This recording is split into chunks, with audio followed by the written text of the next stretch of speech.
Hello, YouTube! My name is Scott, and I just got around to watching Cobra Kai.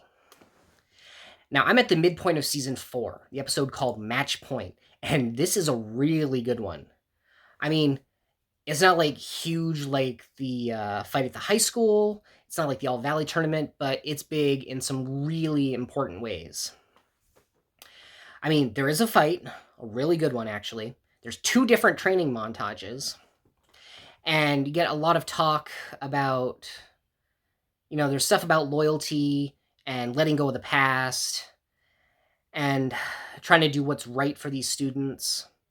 I'll try to get to all of it, but let's start at the beginning.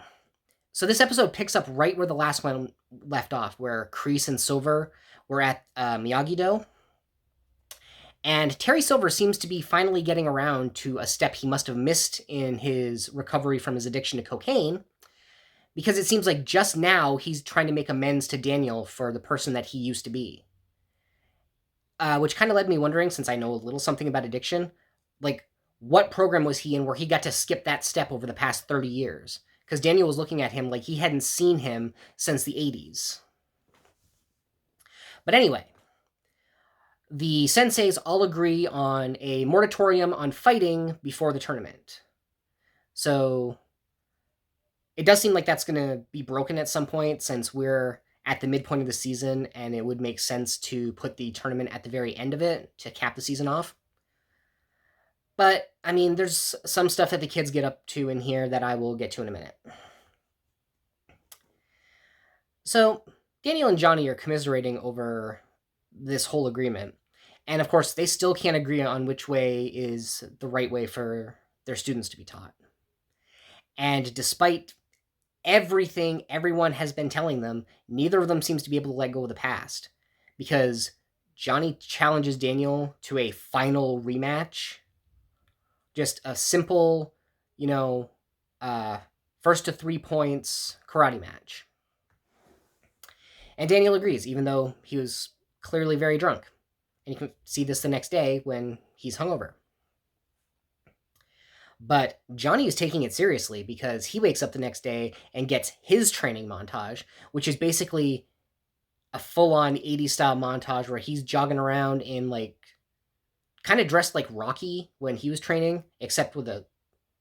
Did Rocky have a sweatband? I don't know. I gotta admit, I've never seen Rocky either. Don't hate me. But he's got great music. He's running around being a jerk to everybody, pulls a guy off his electric scooter and trashes it, kicks it off a mailbox, which I'm pretty sure is a federal offense. It ends with him standing in the ocean, punching and kicking the waves, which is just so funny. And, then a shot of an eagle soaring and screeching. So I guess Johnny's ready. Daniel, who's just seems to be working on getting not hungover, he trains in his dojo at home, cut with shots of him talking to Mr. Miyagi about how he thinks this is the right way to go, and if not, he hopes Mr. Miyagi can forgive him. And I'm really glad that Mr. Miyagi's still in this. He probably wouldn't have if Johnny hadn't blown up his Twitter. Because Johnny has a Twitter account, but he's got one follower, and it's Miguel, and he doesn't really know what he's doing. I believe the expression he used in his tweet was hash brown beatdown. Yeah, that's a thing that happened. And I mean, some of the kids are for this, some are against it. Hawk is okay with seeing Sensei and Sensei go off, and he's got a little thing for his character in this episode where it seems like he's trying to get back together with Moon. It is nice to see that he's good friends with Dimitri again, because Dimitri and Yasmin have their relationship still going, which is surprising to apparently everybody. Because, Hawk's like, with all due respect, I have no idea how you managed to get with her. And Dimitri's like, yeah, neither do I. There's a thing that happens to Hawk, but I'm going to get to that in a minute. Because, back to the fight. This is kind of important, because, these two are at odds with each other. Meanwhile, Silver is over at Cobra Kai trying to teach kids a more refined version, kind of karate.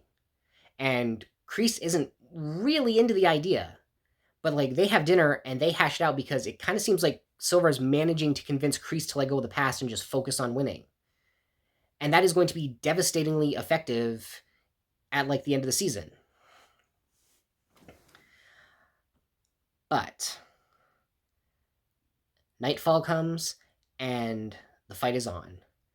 It's a match at the Miyagi-Do dojo on the sparring table that Hawk designed.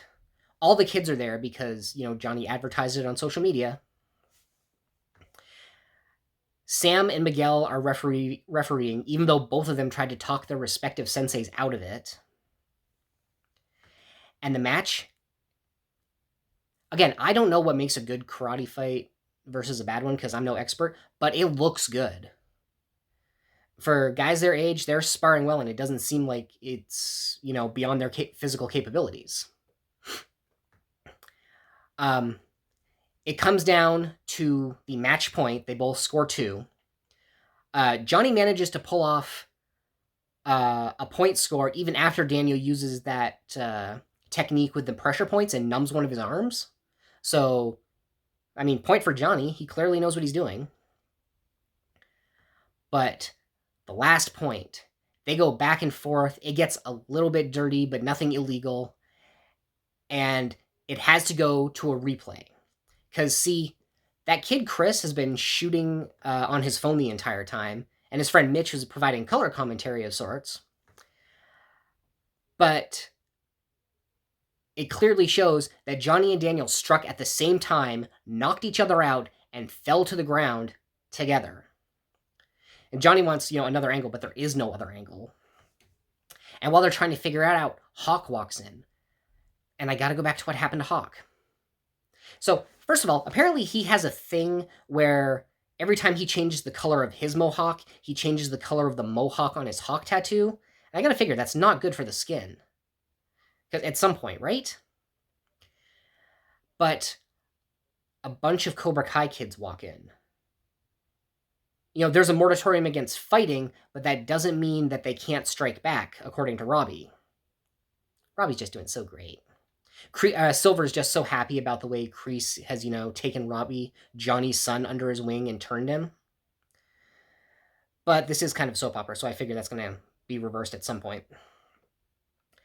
But anyway, there's a shot in the tattoo parlor where they have Hawk restrained, shirtless, and like with a thing wrapped around his neck. I'm like, are you really trying to choke him? I would expect it from Kyler because he's a douche.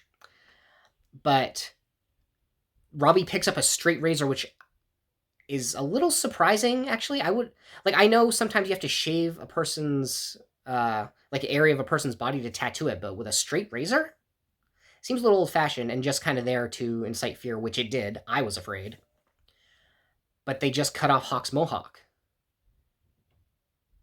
Now, in Daniel and Johnny's favor, they immediately forgot their fight to focus on that, which is great.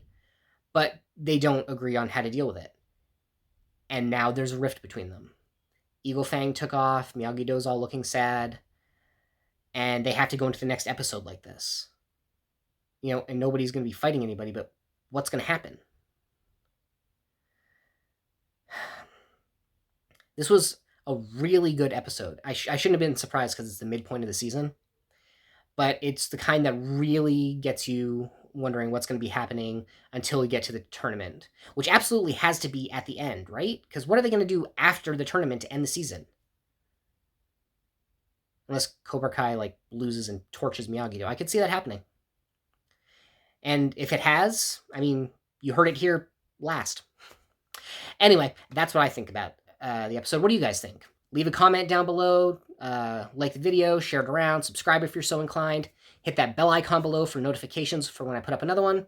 And until next time, I have been Scott, and this has been Just Got Around to Watching, an offshoot of opinions no one cares about. Everyone has opinions. This one was mine.